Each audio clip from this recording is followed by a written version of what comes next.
Abu Zakaria Al-Muzani rahimahullahu ta'ala.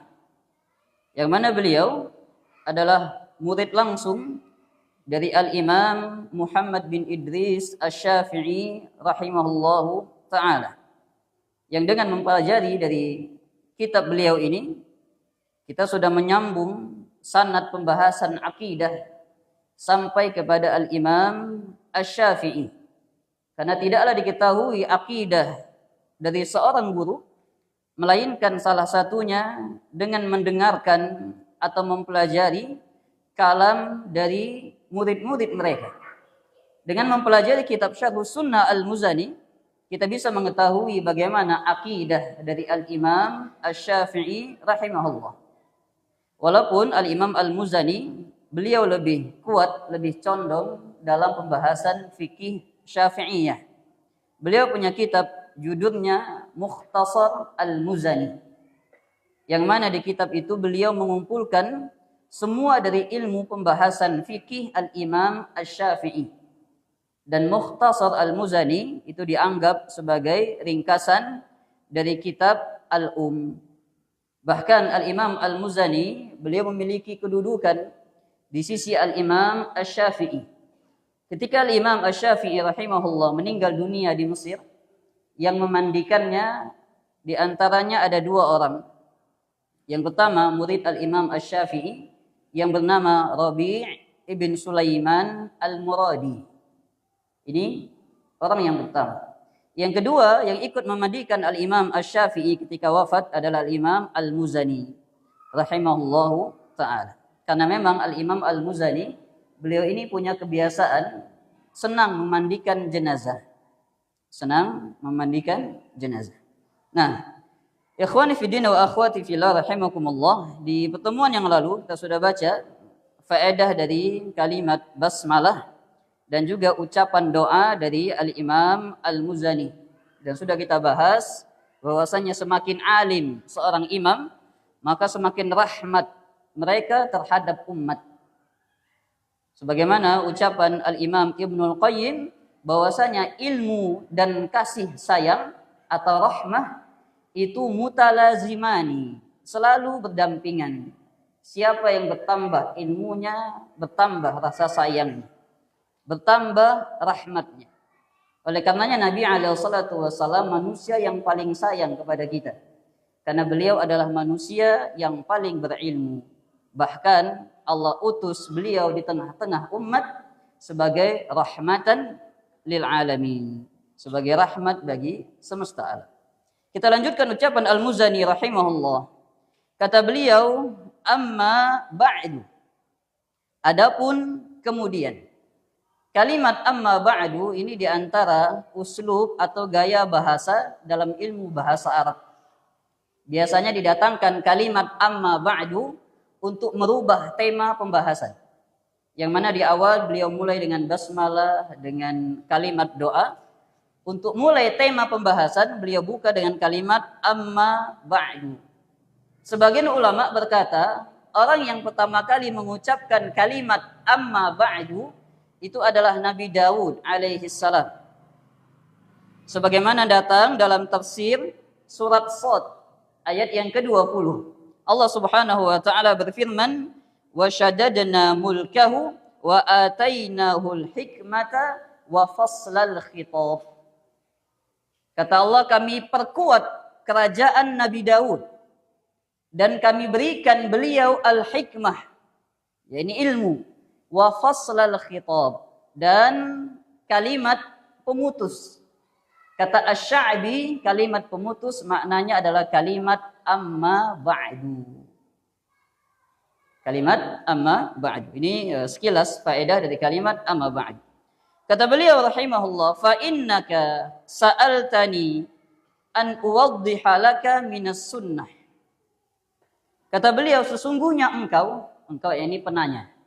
Sa'altani, bertanya kepadaku, an uwaddih, agar aku menjelaskan laka untukmu minas sunnah, sesuatu dari sunnah. As-sunnah kalau dalam pembahasan akidah apa maknanya kemarin? As-sunnah bermakna akidah yang yang sahih atau keyakinan yang sahih. Dan sudah berlalu ya sejarah kenapa beliau menuliskan kitab ini, karena memang diminta terkait tuduhan-tuduhan penyimpangan akidah pada beliau. Amron tusabbiru nafsaka ala tamassuki bihi. Yang mana sunnah itu adalah sebuah perkara yang membuatmu harus bersabar dalam berpegang dengannya.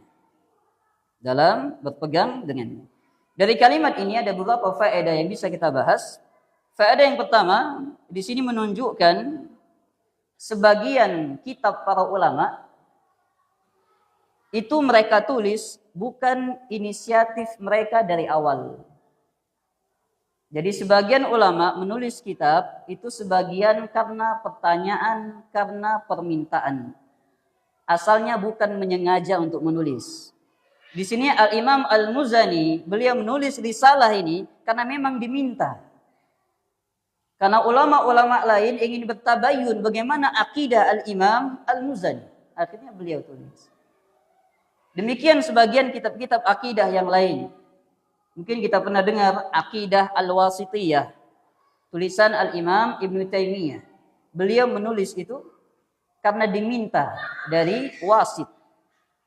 Dan beliau menulis Aqidah Wasitiyah hanya berjarak antara asar dan maghrib saja. Selesai risalah Aqidah Wasitiyah. Beliau tulis Aqidah Ahlussunnah di sini. Demikian kitab Hamawiyah, Tadmuriyah. Beliau tulis karena diminta dari Tadmur, diminta dari Humah, dari Syam. Maka ini diantara sebab-sebab penulisan kitab oleh para ulama. Kemudian faedah yang kedua, beliau berkata bahwasanya sunnah adalah sebuah perkara yang engkau harus bersabar dalam berpegang teguh dengannya.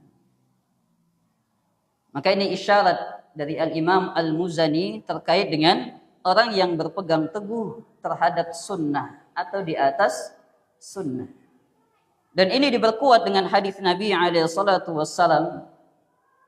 Kata beliau SAW, la ya'ti zamanun illa alladhi ba'dahu syarrun min.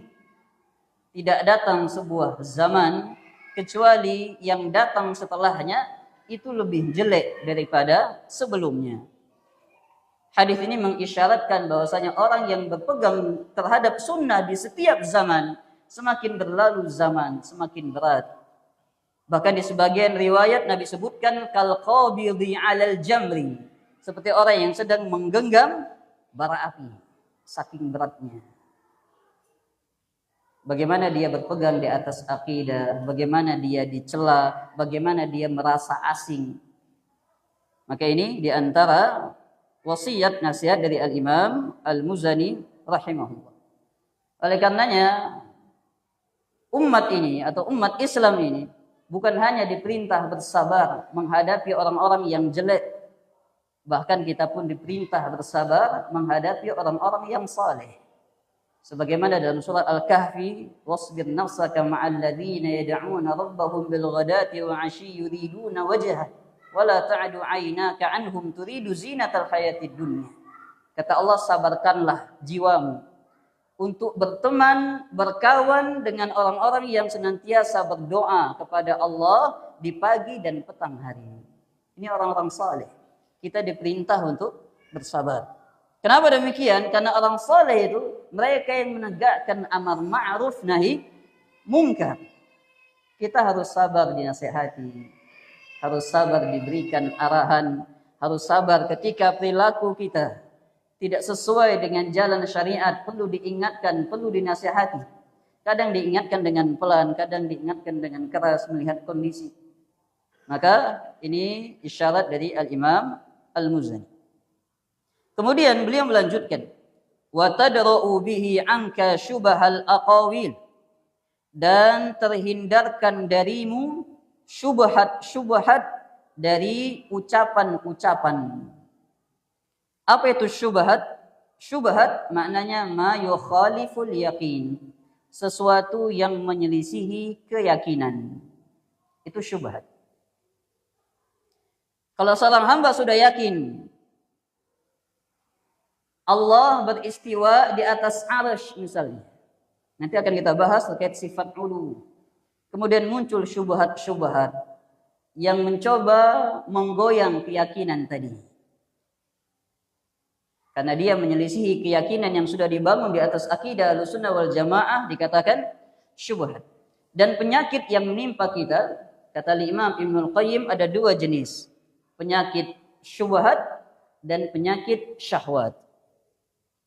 Penyakit syubhat, keraguan, kerancuan, sesuatu yang menyelisihi keyakinan, itu bisa diobati dengan ilmu. Jadi siapa yang belajar agama, maka semakin tipis, semakin mampu dia menolak syubhat-syubhat yang datang. Seiring bertambahnya ilmu.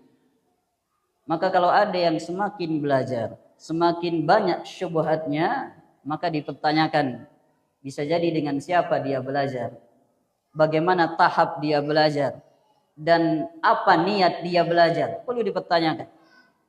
Perlu dipertanyakan. Kemudian penyakit yang kedua, penyakit syahwat.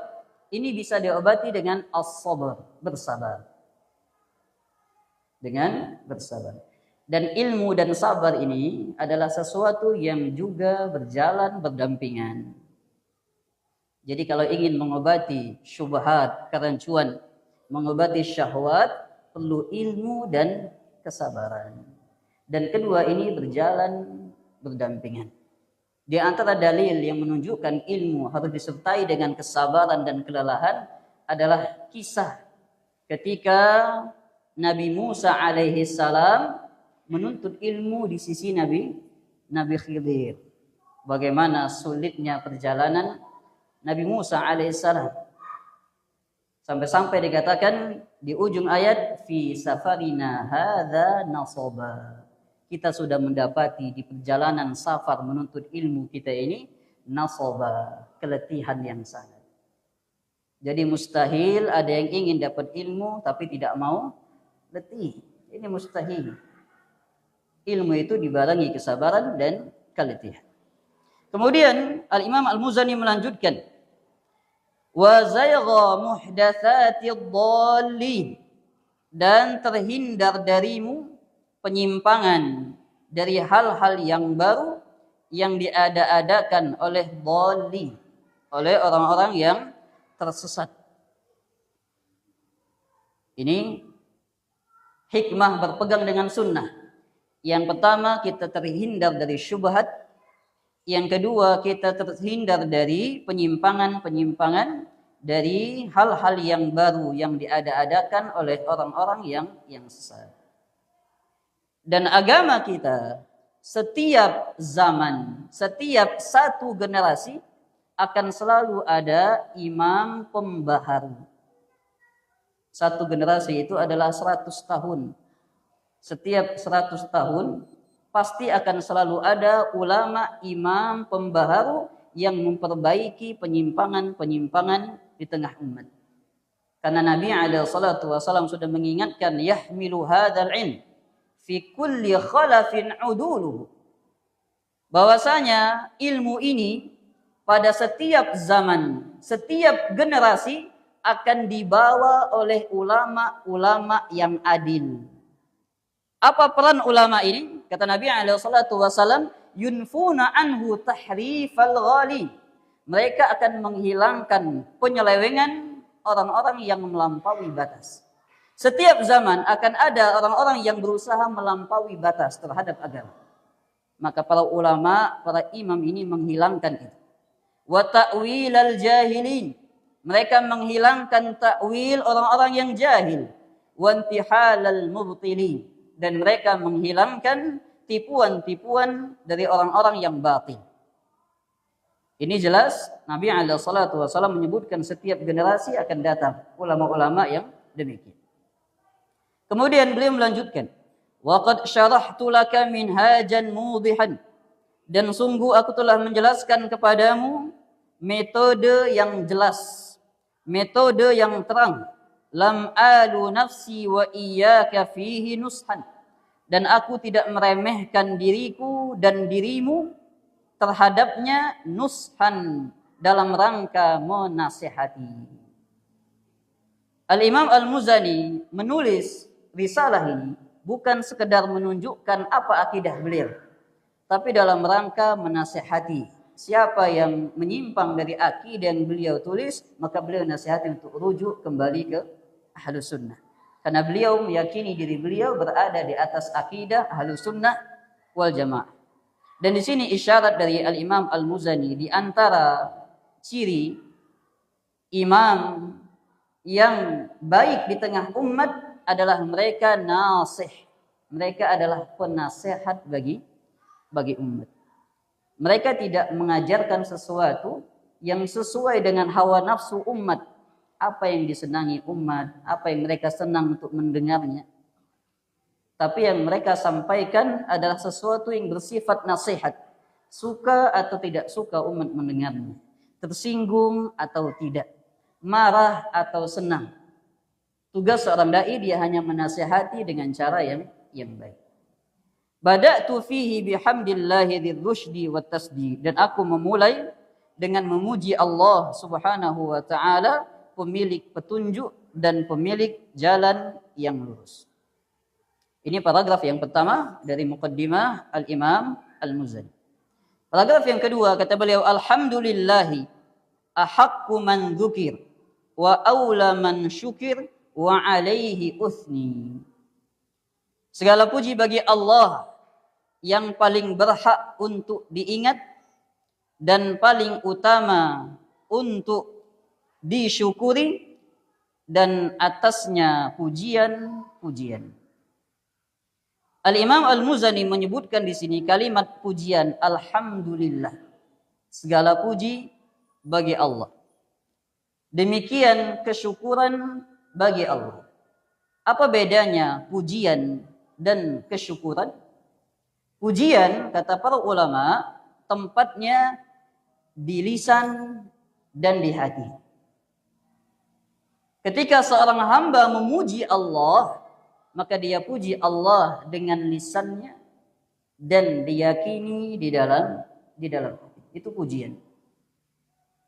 Ketika kita mengatakan Allahu Akbar, lisan kita mengucapkan Allahu Akbar, hati kita juga memuji, meyakini Allah zat yang maha besar.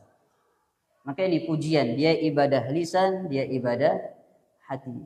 Sehingga tidak ada kalimat-kalimat zikir yang tidak sempurna. Misal seorang hanya berkata Allah, Allah, Allah. Kalimat Allah ini kalimat dalam ilmu bahasa Arab belum sempurna. Kalau kalimat belum sempurna, ada pujiannya tidak? Tidak ada. Ketika ditambah Allahu Akbar, baru sempurna nih kalimatnya. Namanya jumlah mufidah atau mubtada khabar. Barulah di situ ada unsur pujian. Ketika dia mengatakan Subhanallah, Maha Suci Allah. Kalau dia cuma mengatakan Subhan, tidak ada pujian sampai dia datangkan lafaz Allah. Maka demikian pujian tempatnya lisan dan hati. Adapun kesyukuran tempatnya di lisan, di hati, dan anggota badan. Yang ini disebut oleh Imam Ibnu Qayyim Al-Jauziyah rahimahullah sebagai arkanus syukri, rukun bersyukur. Bersyukur dengan lisan. Dalilnya firman Allah Subhanahu wa taala, wa amma bi ni'mati rabbika fahaddits.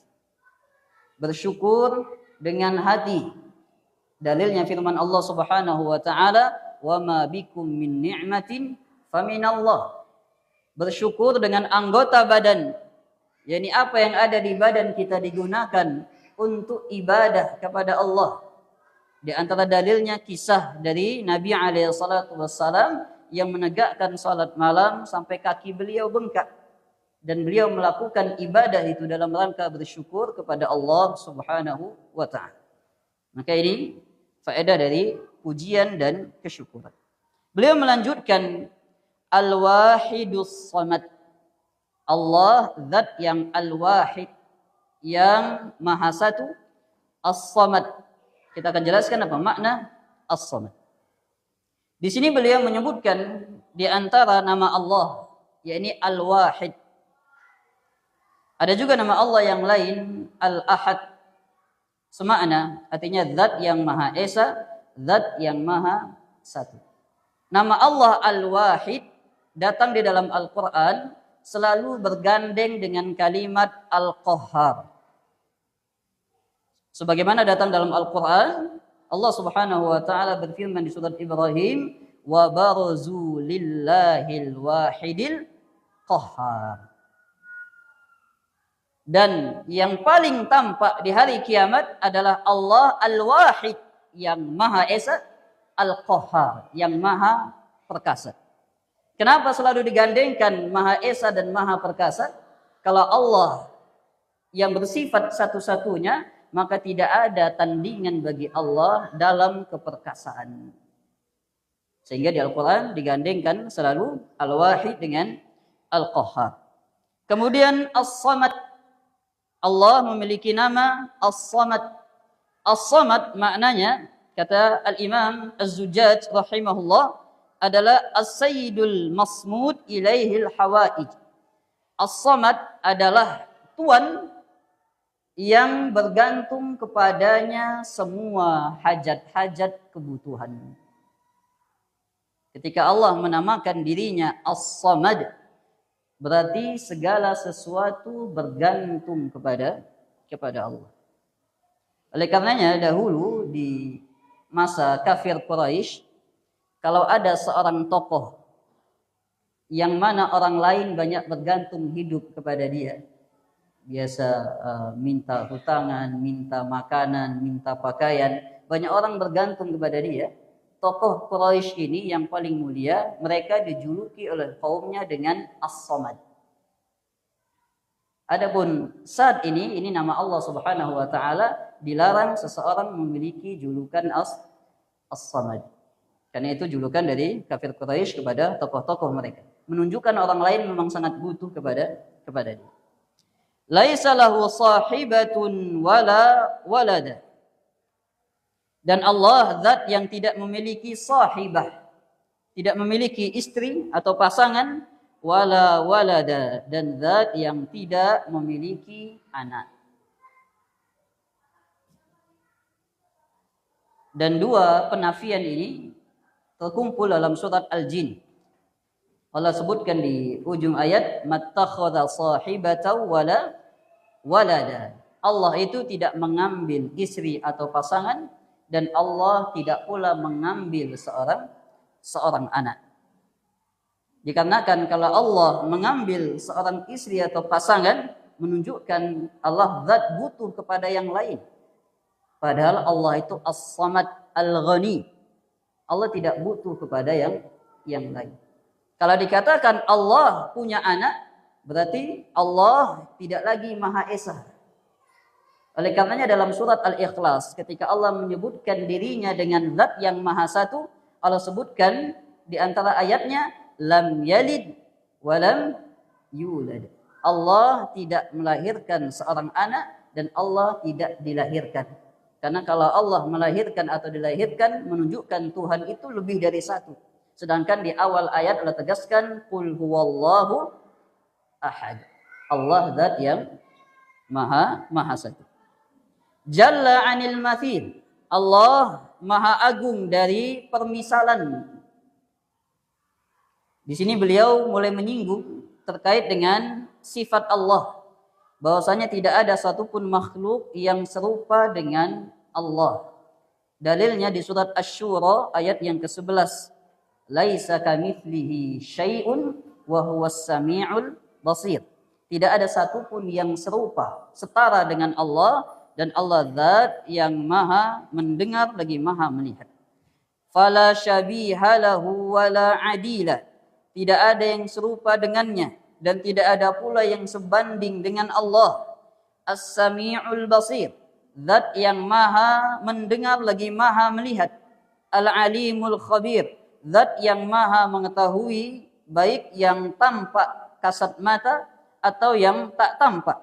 Al-Mani Ar-Rafi, zat yang mencegah dan yang meninggikan. Yang perlu digarisbawahi di situ kalimat Al-Mani Ar-Rafi. Al-Mani' Ar-Rafi ini bukan dari nama Allah. Al-Imam Al-Muzani memasukkan di sini Al-Mani' Ar-Rafi ini dalam rangka mimbabil ikhbar, dalam rangka mengkabarkan bahwasanya Allah itu mani'. Mani' itu yang paling berkuasa untuk mencegah. Dan kalimat mani' datang di dalam hadis pada kalimat zikir setelah salat. Allahumma la mani'a lima a'taita wala muni'ta wala muni'a lima mana'ta wala yanfa'u dzal jaddi minkal jadd. Di situ ada kalimat la mani'a lima a'taita wala mu'tiya lima mana'ta. Ar-Rafi', kalimat Ar-Rafi' ini datang di dalam Al-Qur'an, firman Allah Subhanahu wa taala, Rafi'ud darajat. Allah zat yang Rafi', mengangkat derajat-derajat para makhluk. Sehingga beliau bawakan Al-Mani' Ar-Rafi' ini bukan dalam rangka asma dari nama-nama Allah, tapi dalam rangka al-ikhbar. Maka ini muqaddimah 2 paragraf dari Al-Imam Al-Muzani rahimahullah. Di paragraf yang kedua beliau menggunakan kalimat-kalimat yang bagus, kalimat-kalimat yang indah, kalimat-kalimat retorika. Alhamdulillahi ahaqqu man dzukir wa aula man syukir wa alaihi uthniya al-wahidus samad laisa lahu sahibatun wala walad jalla 'anil mathili fala syabiha lahu wala 'adil as-sami'ul basirul alimul khabirul mani'ur rafi'. Ini dalam pembahasan kalimat bahasa Arab namanya uslub khitabi. Uslub khitabi itu uslub gaya bahasa, kalau di kita diterjemahkan dengan retorika. Jadi dalam bahasa Arab punya beberapa gaya bahasa, salah satunya gaya bahasa disebut dengan khitabi, kalimat retorika. Baik. Akhwani fi din wa akhwati fillah, para jamaah sekalian yang semoga senantiasa dirahmati Allah Subhanahu wa taala, kita masuk dari akidah Al-Imam Al-Muzani yang pertama. Beliau akan jelaskan tentang salah satu dari sifat Allah, al-ulu. Al-ulu artinya yang memiliki ketinggian atau zat yang maha tinggi. Kata beliau, alin ala arsyih. Bahwasanya Allah Subhanahu wa taala zat yang tinggi di atas arsy-Nya. Allah zat yang maha tinggi di atas arsy. Wa huwa danin bi ilmihi min khalqihi, dan dia pula dekat terhadap makhluk bi ilmihi, dengan ilmunya. Kita akan bahas satu persatu dan secara umum 2 kalimat. Pembahasan kita yang pertama ucapan Al-Muzani bahwasanya Allah itu tinggi di atas arsy. Kenapa beliau masukkan kalimat di atas arsy? Beliau tidak mengatakan Allah itu tinggi saja. Harus ditambahkan kalimat ala arsyihi, di atas arsy.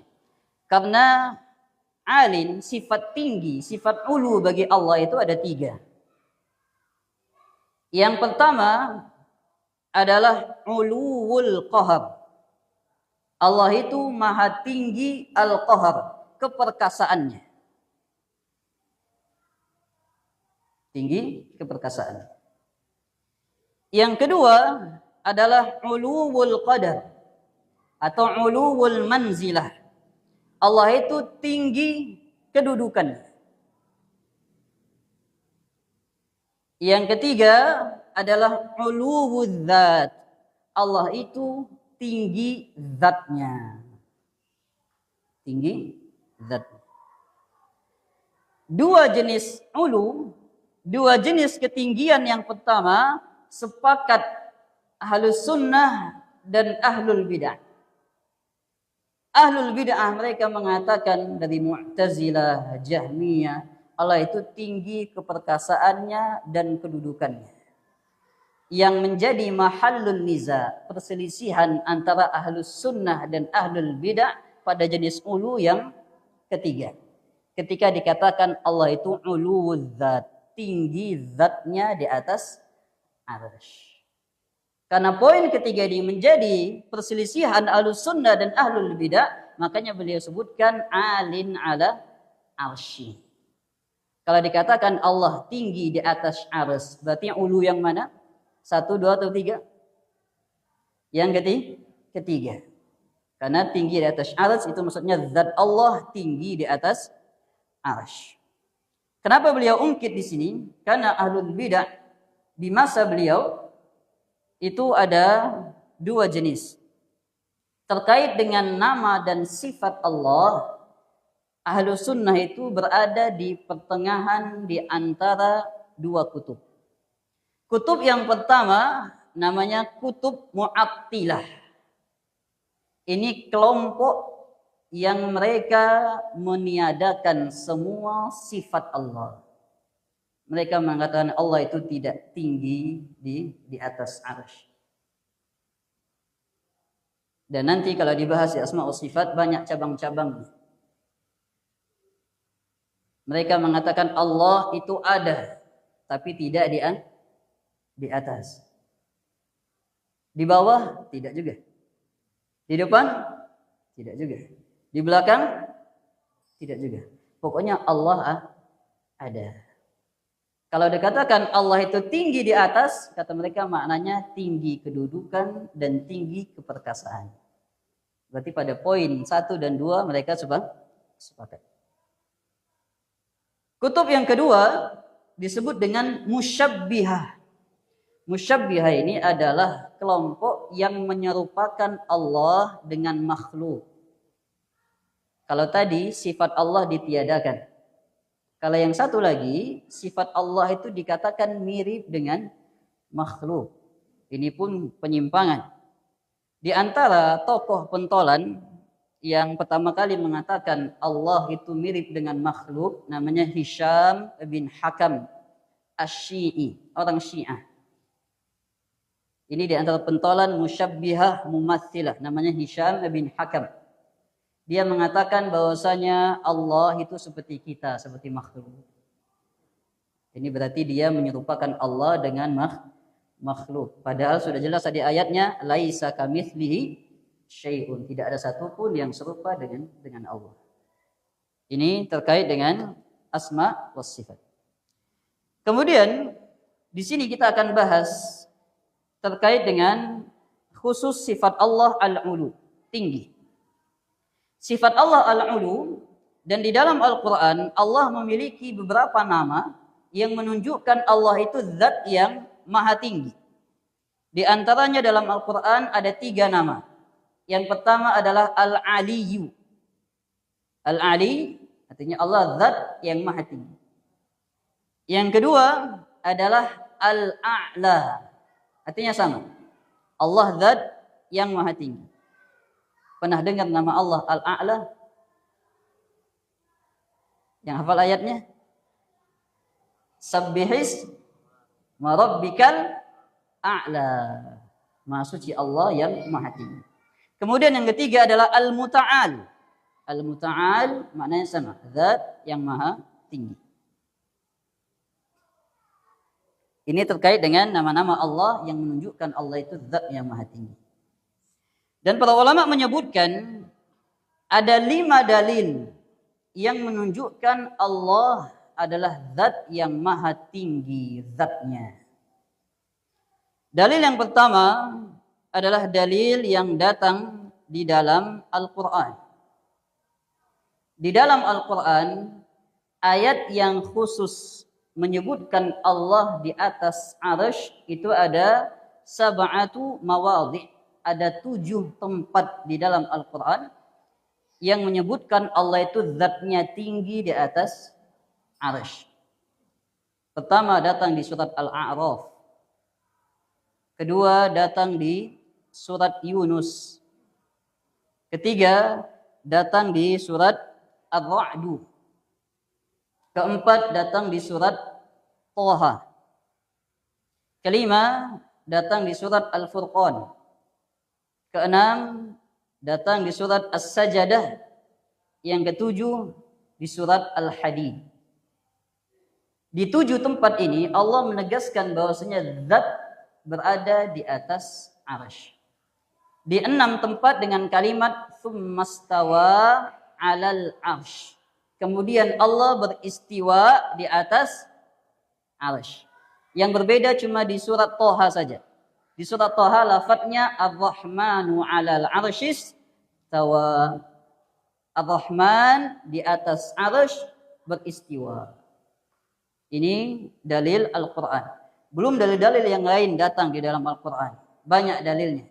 Al-Imam Ibnul Qayyim rahimahullah, beliau bawakan hampir 21 lebih sisi pendalilan di dalam Al-Quran menunjukkan Allah itu tinggi zatnya di atas arsy.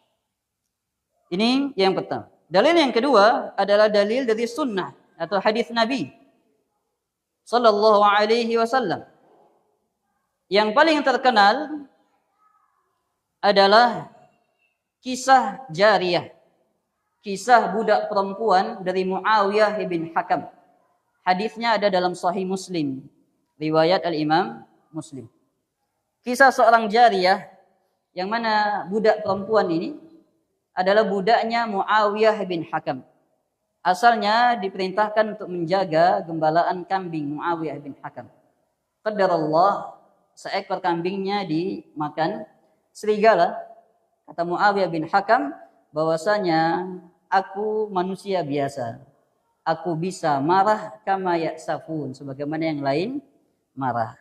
Fasakattuha sakka. Akhirnya aku tampar budak perempuan itu.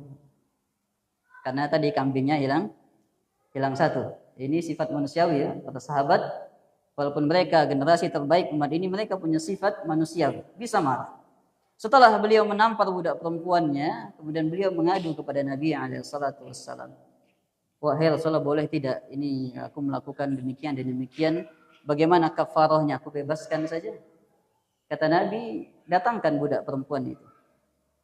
Ketika budak perempuan ini datang, maka Nabi bertanya kepadanya untuk memastikan keimanan budak perempuan ini. Kata Nabi, Aina Allah? Di mana Allah? Yang mana pertanyaan ini adalah pertanyaan yang paling tidak disukai oleh orang-orang yang meniadakan Allah di atas arsy. Tapi ini ditanya oleh Nabi kepada budak perempuan. Aina Allah? Di mana Allah? Kata jariyah, kata budak perempuan ini, fis sama, di langit. Kita akan jelaskan apa makna di langit. Kemudian Nabi bertanya lagi, man ana? Siapa saya? Kata beliau, Rasulullah, engkau Rasulullah. Kemudian Nabi berkata, a'tiqha fa innaha mu'minah. Bebaskan budak perempuan ini karena dia adalah budak perempuan yang mukminah. Ini di antara dalil yang digunakan oleh para ulama yang menjadi dalil sharih yang jelas bahwasanya Allah punya sifat tinggi zatnya di atas arsy. Karena wanita itu berkata fis sama. Kata para ulama, makna fis sama itu ada dua. Fis sama bisa bermakna alas sama. Fi bermakna ala. Artinya di atas langit. Fis sama bisa bermakna fil ulu. Di ketinggian. Jadi bisa diartikan di atas langit, di atas arsy. Bisa diartikan fis sama fil ulu. Di ketinggian. Hadis ini oleh ahlul bidah berusaha untuk diotak-atik, dirancukan. Bahkan sebagian mengatakan hadis ini hadis yang dhaif, hadis yang lemah. Walaupun berada di Sahih Muslim hadisnya lemah. Karena datang di riwayat lain Nabi tidak bertanya aina Allah. Cuma di Sahih Muslim ada pertanyaan di mana Allah. Maka dijawab oleh para ulama terkait yang berusaha mengkaburkan hadis ini. Bahwasanya pembahasan yang pertama, hadis ini adalah hadis yang diterima oleh para ulama dari masa dahulu sampai sekarang. Dari masa dahulu sampai sekarang para ulama menerima hadis ini. Bahkan Al-Imam Asy-Syafi'i itu berdalil berhujjah dengan hadis ini. Yang berusaha didhaifkan, dilemahkan supaya tidak dipakai, ternyata Imam Syafi'i menggunakannya. Dalam bab apa beliau menggunakan hadis ini? Al-Imam Asy-Syafi'i menggunakan hadis ini tentang bolehnya membebaskan budak yang beriman. Karena Nabi perintahkan untuk dibebaskan. Imam Syafi'i berhujjah dengan hadis ini di pembahasan fikih. Menunjukkan Imam Syafi'i tidak menolak hadis ini. Nah, maka ini terkait dengan orang yang berusaha mengkaburkan hadis jari. Ini dalil yang kedua. Dalil yang ketiga yang menunjukkan bahwasanya Allah beristiwa di atas arsy adalah dalil ijma', dalil kesepakatan para ulama. Kesepakatan para ulama. Kalau kita baca nukilan-nukilan kesepakatan para ulama, lebih dari 10 ulama yang menukilkan kesepakatan bahwasanya Allah itu beristiwa di atas arsy. Sebagian menyebutkan 10 kesepakatan, sebagian menyebutkan ada 11 nukilan kesepakatan. Di antara yang menukilkan sepakat para ulama adalah Al-Imam Ibnu Khuzaimah, murid dari Al-Imam Al-Muzani. Beliau menukilkan bahwasanya sepakat para ulama, mereka berakidah, berkeyakinan bahwasanya Allah itu alin ala arsy. Allah tinggi di atas arsy. Demikian Al-Imam Al-Auza'i dan selainnya. Ini ijma'. Dan kesepakatan para ulama itu dianggap dalil. Jadi kalau ulama bersepakat atas sebuah perkara, maka dijadikan hujjah kesepakatannya. Kesepakatan ulama adalah hujjah. Karena Nabi SAW bersabda, la tajtami'u ummati ala dhalalah. Umatku tidak mungkin bersepakat di atas kesesatan. Jadi kalau umatku bersepakat, maka dipastikan kesepakatannya di atas kebenaran, bukan di atas kesesatan. Tapi kalimat umatku ini umatku yang mana? Jadi kalimat umatku di hadis ini maknanya adalah para ulamanya. Jadi tidak mungkin para ulama-ulama itu bersepakat di atas kesesatan. Bukan umatku kita ini ya. Nah, kalau kita ini bukan golongan ulama, kita masih golongan para penuntut ilmu. Kesepakatan kita dianggap tidak? Kesepakatan kita dianggap tidak? Tidak dianggap. Nah, walaupun ada ijtima' 1, 2, 3, 4, 5, 6, kesepakatannya tidak dianggap. Jadi dianggap adalah kesepakatan para ulama. Kemudian dalil yang keempat adalah dalil fitrah. Fitrah manusia secara hati nuraninya, secara hati kecilnya meyakini Allah itu zat yang maha tinggi di atas arsy. Di antara dalil fitrah adalah ketika seorang hamba berdoa. Ketika seorang hamba berdoa, di antara yang dilakukan adalah yamuddu yadayhi ilas sama. Seorang hamba itu mengangkat tangannya ke langit. Dan itu dibarengi dengan keyakinan di dalam hati Allah berada di atas. Menunjukkan ketika kita berdoa, kita berada di atas fitrah. Kita meyakini Allah berada di atas arsy. Walaupun sebagian membantah ini. Mereka mengatakan orang berdoa, kenapa tangannya ke langit, kenapa matanya ke langit, kenapa hatinya bergantung ke langit? Karena kiblatnya doa itu di langit. Makanya semuanya itu gantungnya ke langit.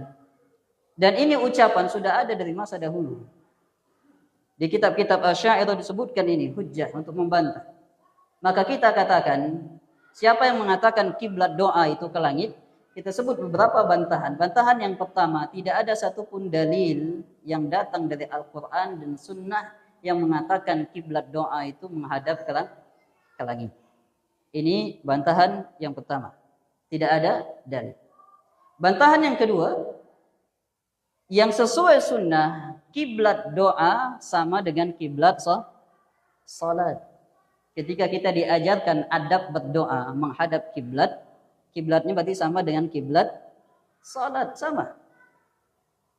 Badannya, wajahnya menghadap kiblat salat. Kemudian bantahan yang ketiga, makna kiblat adalah sesuatu yang wajah menghadap kepadanya.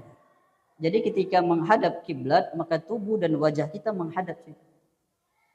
Berarti kalau kita berdoa menghadap kiblat, itulah kiblat salat. Sehingga tidak bisa dikatakan kiblat doa itu ke langit. Karena kiblat doa itu sama seperti kiblat salat. Adapun ketergantungan hati, mata, dan tangan kita ke langit, itu memang fitrah manusia secara hati nuraninya, jiwa bersihnya meyakini Allah tinggi di atas arsy. Di atas arsy. Nah, adapun ketika sujud, Nabi sebutkan kondisi terdekat antara hamba dan Allah ketika sujud. Sujud menghadap mana? Menghadap ke bumi. Kalau kita ikut ucapan orang yang mencoba mengkaburkan tadi, berarti kiblat sujud ke tanah. Maka tidak bisa digunakan. Sujud itu bukan menunjukkan kiblatnya ke tanah, tapi sujud itu adalah kondisi menunjukkan ketundukan seorang hamba kepada Allah. Bahkan doa ketika sujud itu menunjukkan Allah tinggi di atas arsy. Apa bacaan sujud? Subhana rabbiyal a'la. Bukan menunjukkan Allah itu di bawah, bukan. Tapi menunjukkan hay'ah, kondisi kita tunduk di hadapan Allah, posisi paling rendah kita di hadapan Allah, tapi hati dan lisan kita tetap subhana rabbiyal a'la. Maha suci Tuhanku yang maha tinggi. Dan ini di antara bantahan Al-Imam Ibnu Abil Izz Al-Hanafi rahimahullah. Kemudian dalil yang kelima yang terakhir yang menunjukkan Allah beristiwa di atas arsy adalah dalil akli, dalil secara akal. Dalil secara akal ini adalah akal yang sehat. Akal yang sehat. Belum masuk dari syubhat-syubhat. Walaupun asalnya dengan 4 dalil yang pertama sudah kuat menunjukkan Allah itu tinggi di atas arsy-Nya, maka diperkuat dengan dalil yang kelima. Secara akal, lawan dari sifat tinggi adalah sifat rendah. Dari sifat tinggi dan sifat rendah, mana yang menunjukkan kemuliaan? Tinggi atau rendah? Tinggi. Mana yang menunjukkan aib? Tinggi atau rendah? Rendah. Dan Allah itu adalah zat yang penuh dengan kemuliaan. Maka mustahil Allah disifati dengan rendah. Sehingga secara akal Allah itu zat yang maha tinggi. Karena mustahil memiliki sifat lawannya, sifat rendah. Makanya 5 jenis dalil yang dibawakan para ulama bahwasanya Allah itu beristiwa tinggi di atas arsy. Dan ini pembahasan, kalau mau dibahas detail, ada di pembahasan al-asma was sifat terkait dengan nama-nama dan sifat-sifat Allah Subhanahu wa taala. Nah, sudah habis waktu ya. Insyaallah untuk pembahasan berikutnya kita lanjutkan di pertemuan mendatang. Di pembahasan berikutnya beliau menyinggung di antara syubhat lagi. Bagaimana dikatakan Allah di atas arsy sedangkan Allah berkata wa huwa ma'akum ainama kuntum. Dia Allah bersama kalian dimanapun kalian berada. Katanya Allah di atas, tapi kok dikatakan bersama kalian. Allah berkata kepada Musa wa Harun, innani ma'akuma asma'u wa ara. Wahai Musa dan Harun, sesungguhnya aku bersama kalian berdua. Nabi berkata kepada Abu Bakar, la tahzan innallaha ma'ana. Allah bersama kita. Bagaimana menggabungkan dalil Allah di atas arsy dan Allah bersama kita? Orang yang tidak mampu untuk mencerna dalil ini, mereka tolak Allah di atas. Berarti dalil Allah di atas ini nggak bisa dipakai nih, karena Allah bersama kita. Bahkan di ayat lain disebutkan, wa idza sa'alaka ibadi anni fa inni qarib. Allah itu dekat. Kalau di atas ya jauh. Allah itu dekat. Mereka tolak Allah di atas dengan membenturkan 2 dalil. Dan kita katakan tidak ada dalil yang saling berbenturan satu sama lain. Yang bikin berbenturan adalah akal kita yang tidak pandai mencerna hadis, mencerna ayat-ayat di dalam Al-Quran. Sehingga la ta'arud fi ad-dalil Al-Quran dan Sunnah. Tidak ada pertentangan antara dalil Al-Quran dan Sunnah. Kita akan jelaskan di pertemuan berikutnya. Wa sallallahu ala nabiyyina Muhammad wa ala alihi wa sahbihi wa sallam. Subhanakallahumma wa bihamdika asyhadu an la ilaha illa anta astaghfiruka wa atubu ilaik. Tafaddalu hafizakumullah. Assalamualaikum warahmatullahi wabarakatuh.